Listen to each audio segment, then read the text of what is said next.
చెప్పండి బ్రదర్, అసలు ఏం జరుగుతా ఉంది ఇవాళ? ప్రభుత్వము భూములు గుంజుకోవడం ఏంటి? ఒక యూనివర్సిటీ భూములకు సంబంధించి. అన్న ఒక విషయం ట్రూత్‌గా చెప్పాలనంటే, ఈ భూములు గుంజుకోవడం గానీ, ఈ యూనివర్సిటీలో ఏం జరుగుతుంది గానీ, ఇదంతా సెకండరీ విషయం. కానీ యాజ్ ఎ హ్యూమన్ బీయింగ్ మనం ఈ భూమి మీదకొచ్చినాం. మనకంటూ ఒక ఇది మనది గాదు. ఏ రోజైనా మనం వెళ్ళిపోవాల్సిందే. సో, ఈ భూమి మీదకొచ్చి అసలు ఈ భూమి మీద ఉన్నది మొత్తం అడవియే. సో, కరెక్ట్‌గా చెప్పాలంటే ఏనుగులు ఇవన్నీ ఈ అడవిని పెంచి మనకు ఆక్సిజన్ ఇవ్వడం, అట్లా జీవన చక్రం అనేది స్టార్ట్ అయింది. Evolution process. సో, నువ్వు దానికి ఎగైనెస్ట్‌గా వెళ్తున్నావు. ద బేసిక్ లా ఆఫ్ నేచర్‌కి ఎగైనెస్ట్‌గా పోతున్నావు. సో, ఒకరోజు ఇవి ఉంటాయి, పోతాయి, బిల్డింగ్స్ వస్తున్నాయి, అభివృద్ధి ఉంది, అంతా ఉంది. అభివృద్ధితో పాటు గ్రీనరీ కూడా అవసరం. గ్రీనరీ అనంటే ప్రతి ఒక్కరు గ్రీనరీ అనగానే వావ్! ఇది చాలా బాగుంది. మంచిగా చెట్లు పెట్టారు. చాలా అందంగా ఉంది. ఈ అందాన్ని చూపెట్టి అది కాదు గ్రీనరీ అంటే. గ్రీనరీ అంటే ఏంటిది? ఫస్ట్ నువ్వు బతకాలి. నువ్వు ఎయిర్ క్వాలిటీ చూడన్నా ఫస్టు. నువ్వు Hyderabad air quality year by year statistics compare చేయి. ఎలా పడిపోతుంది? ఇప్పుడు నువ్వు ఒక ఏరియల్ మ్యాప్ లైక్ ఇప్పుడు ఒక డ్రోన్ తీసుకొని పైకి ఎగరేసావనుకో, మొత్తం చుట్టూ బిల్డింగ్సే ఉంటాయి. నీకేముండవు. ఒక అపార్ట్మెంట్ తీసుకుంటే అందులో దాదాపు 200, 300 ఫ్లాట్స్ ఉన్నాయి. 200, 300 ఫ్లాట్స్ తీసుకో ఆన్ యావరేజ్. 300 ఫ్లాట్స్ ఒక్కొక్క ఫ్లాట్‌లో ఇద్దరు చొప్పున వేసుకున్న 600 పీపుల్ ఉంటున్నారు. ఒక చిన్న ఏరియాలో, ఒక ఎకరం ప్లేస్‌లో వాడు ఒక పెద్ద ఎత్తున నిలువుగా వర్టికల్‌గా లేపేస్తే 600 మంది ఉంటున్నారు. 600 మందికి కావాల్సిన ఆక్సిజన్ కోసం నువ్వేం చేస్తున్నావు? ఆక్సిజన్ సిలిండర్స్ పెడుతున్నావా? మొన్న కరోనా వచ్చింది. ఆక్సిజన్ లేక ఎంతమంది అల్లాడిర్రు. రైటే కదా! ఇదంతా సైన్స్. ఇదంతా మనం అర్థం చేసుకోవాలి. మనం అర్థం చేసుకోకపోతే ఇంకెవడు అర్థం చేసుకుంటాడు? So, first of all to protect nature is an important, and this earth is not only for the humans. There are other beings also. Protect each and every living being. So ఇక్కడ మీరు Hyderabad university చూసుకుంటే ఇక్కడ almost చాలా వరకు forest అంతా ఇక్కడే ఉంది. So we can consider it as the lungs of the Hyderabad. So ఈ ఫారెస్ట్ ఒకవేళ లేకపోతే మేబీ ద ఎయిర్ క్వాలిటీ అనేది చాలా దారుణంగా పడిపోతుంది. సో ప్రతి సిటీ ఎప్పుడైతే గ్రీనరీని అండ్ ఫారెస్ట్ని దీన్ని అంతా తీసేసి డెవలప్ అవుదాం అనుకుంటారో ఎండ్ ఆఫ్ ది డే ఇది అయిపోతుంది. అండ్ ఇప్పుడు మనం చూస్తాం వరల్డ్కే ఒక క్యాపిటల్ లాంటి కంట్రీ ఏది అని అంటే దుబాయే వాటర్ కోసం అండ్ గ్రీనరీ కోసం తాతాలాడుతుంది. మనం ఎంత ఒకరి దగ్గర రిసోర్సెస్ లేకపోతే వాళ్ళకి ఆ విలువ తెలుస్తుంది. మన దగ్గర రిసోర్సెస్ ఉండి బలిసి కొట్టుకోవడమే కదా, అది కరెక్ట్ కాదు కదా. First of all as a person, as a human being, we have to protect our nature. Then after we going for anything. కానీ ఇక్కడ పరిశ్రమలు చేపడితే ఉద్యోగ అవకాశాలు వస్తాయి. సో డెవలప్‌మెంట్ అయితది. మేము డెవలప్‌మెంట్ చేయొద్దా అన్నట్టు ముఖ్యమంత్రి మాట్లాడుతా ఉన్నాడు. సో ఆయన మాట్లాడింది ఖచ్చితంగా ఫ్యాక్టే. పరిశ్రమలు వస్తాయి, డెవలప్మెంట్ అవుతుంది, అన్నీ అవుతాయి. ఫస్ట్ ఆఫ్ ఆల్ ఇది ఒక యూనివర్సిటీ. యూనివర్సిటీ అంటే ఏంటిది? To make individuals knowledgeable. Correct. ఒక నాలెడ్జ్ పర్సన్స్ని తయారు చేసే ఒక పరిశ్రమ. ఇది ఆల్రెడీ ఒక పరిశ్రమని. ఈ పరిశ్రమను మళ్ళీ ఇంకొక కొత్త పరిశ్రమగా మార్చిన అవసరం లేదు. And at the same time మన తెలంగాణ మొత్తంలో హైదరాబాద్ ఒకటే లేదు. కరీంనగర్ ఉంది, ఆదిలాబాద్ ఉంది, మంచిర్యాల ఉంది, చాలా ప్లేసెస్ ఉన్నాయి. అక్కడ ఐటీని డెవలప్ చేయి. సో ఎక్స్టెండెడ్ చేసుకుంటే వెళ్ళు. సో ఎక్కడైతే బీడు భూములు ఉన్నాయో అక్కడ ఒక కొత్త సిటీని డెవలప్ చేయి. సో అది కూడా పరిశ్రమలు క్రియేట్ చేస్తాయి, ఉద్యోగ అవకాశాలు క్రియేట్ చేస్తాయి. And more than that I suggest every politician are anyone fight for the entrepreneurs. So నువ్వు ఒక ఎంప్లాయ్మెంట్ క్రియేట్ ఎలా చెయ్యాలని ఆలోచించు. ఎవడో వచ్చి ఇక్కడికి వచ్చి వాడు ఒక పెద్ద సంస్థ వేసి అది ఓకే, అది అవసరమే. కానీ అట్ ద సేమ్ టైం ఇక్కడ చాలామంది స్టూడెంట్స్ ఉన్నారు, చాలామంది కొత్త కొత్త ఐడియాస్ ఉన్నాయి.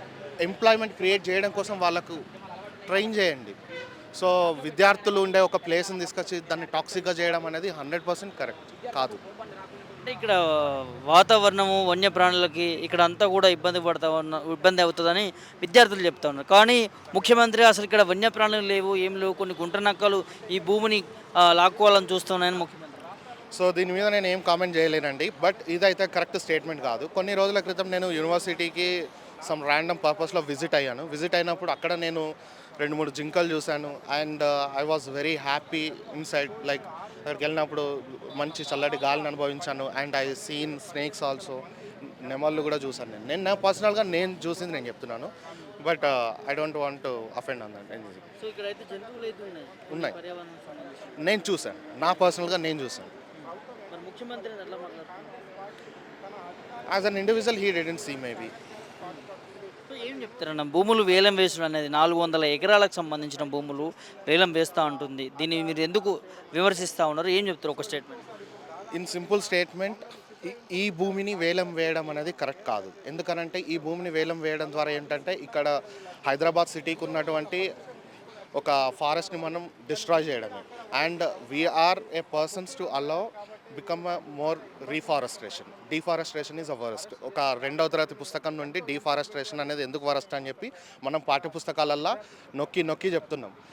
అది నువ్వు ఒక అడల్ట్గా మారి డిఫారెస్ట్రేషన్ చేస్తా అంటే 100% రాంగ్ అది. సో ఇదే 400 ఎకరాలు హైదరాబాద్ అవుట్స్కట్స్లోనో ఎక్కడో ఇంకో కొత్తగా ఒక కొత్త ఏరియాని డెవలప్ చేసి ఇవ్వడము 100% కరెక్ట్. సో నా ఉద్దేశం వరకు డెవలప్మెంట్ అంటే ఎక్కడైతే పీపుల్ని మనం అక్వైర్ చేస్తామో అక్కడ ఆటోమేటిక్గా డెవలప్ అవుతుంది. జనాలు ఎక్కడ ఉంటే అదే డెవలప్మెంట్, జనాలు ఎక్కడ ఉంటే అదే డెవలప్మెంట్. అంతే. సో ఈ భూమికి యూనివర్సిటీకి సంబంధం లేదంటూ కూడా మాట్లాడుతూ ఉన్నారు. అది నాకు తెలియదండి. I don't want to comment on that. ఎందుకనంటే those statements are based on law and some things based on their documentations and so many things. I am not a person, I didn't see any documentation or those things. As per the awareness, as per the public person, I can... ఏం చేసినా భూములు తీసుకోవడం correct కాదంటున్నాం. ఉద్యోగాలు కావచ్చు, పరిశ్రమలు కావచ్చు, ఏది తెచ్చినా కూడా ఇక్కడ ఏదైతే భూమి ఉందో 400 ఎకరాల భూమి అది అలానే ఉండనియాలంటారు. 100% అండి. ఎందుకంటే ఈ 400 ఎకరాల భూమి కంప్లీట్గా ఫారెస్ట్తో ఉంది. చాలా చెట్లు ఉన్నాయి. ఇవాళ రేపు ఒక చెట్టును మనం నాటి అది ప్రాపర్గా సొసైటీకి ఆక్సిజన్ ఇవ్వాలంటే ఆల్మోస్ట్ 60 to 70 years పడుతుంది. సో అంత పెద్ద ఫారెస్ట్ని మనము మళ్ళీ బిల్డ్ చేయలేం. 60 to 70 years అంటే ఒక పొలిటీషియన్ ఒక రాజకీయంగా 5 సంవత్సరాలు కదా, అరౌండ్ 14 టర్మ్స్ తర్వాత కూడా మనము అంత పెద్ద ఫారెస్ట్ని బిల్డ్ చేస్తామో లేదో మనకు తెలియదు. ఏం చెప్తారు ఫైనల్గా? సో ఈ భూమిని వేలం వేయడం, ఈ భూమిని ప్రైవేటీకరణ చేయడం అనేది 100% wrong. As an individual it's my opinion. ఇది ఖచ్చితంగా 400 ఎకరాలకు సంబంధించిన భూమిని ప్రభుత్వం వేలం వేయడం అనేది కరెక్ట్ కాదు. ఇక్కడ ఎన్నో వన్యప్రాణులు ఉన్నాయి, ఎన్నో జీవులు ఉన్నాయి. ఇది చాలా పెద్ద అడవి. ఈ యూనివర్సిటీకి సంబంధించిన ఒక మంచి పోషకాలు ఇచ్చేటటువంటి మంచి చెట్లు అవన్నీ చాలా వరకు చూస్తూ ఉంటాం. అట్లాంటి అడవి నాశనం అయిపోతుంది అంటే కూడా ఏ ఒక్క విద్యార్థి నాయకుడు ఒప్పుకోమంటూ కూడా ఇక్కడ చెప్తా ఉన్నారు. ఖచ్చితంగా ప్రభుత్వం ఈ నిర్ణయాన్ని వెనక్కి తీసుకోవాలి. నిన్న మొన్న నుంచి జరుగుతున్నటువంటి నిరసనలు చూస్తూ ఉంటే కూడా చాలా బాధాకరం. విద్యార్థులందరినీ కూడా అరెస్టు చేసి పోలీస్ స్టేషన్లకు తీసుకుపోతున్నటువంటి పరిస్థితి, అదేవిధంగా వాళ్ళపైన లాఠీ చార్జ్ చేస్తున్నటువంటి పరిస్థితి. సో ఈ విద్యార్థులపైన చేసినటువంటి లాఠీ చార్జీలు కావచ్చు, అరెస్టులు కావచ్చు, ఖచ్చితంగా ప్రభుత్వం కావచ్చు, ఇటు పోలీసులు కావచ్చు సమాధానం చెప్పాలి. సో ఈ విధంగా చేయడం కరెక్ట్ కాదు. ఇది ఇక్కడ ఏదైతే యూనివర్సిటీకి సంబంధించిన భూములు ఇవన్నీ కూడా వీటిని మీరు ఎట్లా తీసుకుంటారు అని చెప్పి కూడా ఇక్కడ విద్యార్థి నాయకులు ప్రశ్నిస్తున్నటువంటి అంశాన్ని చూస్తాను. వీడియో జర్నలిస్ట్ శివతో ప్రభాకర్, మిర్రర్ టీవీ, హైదరాబాద్.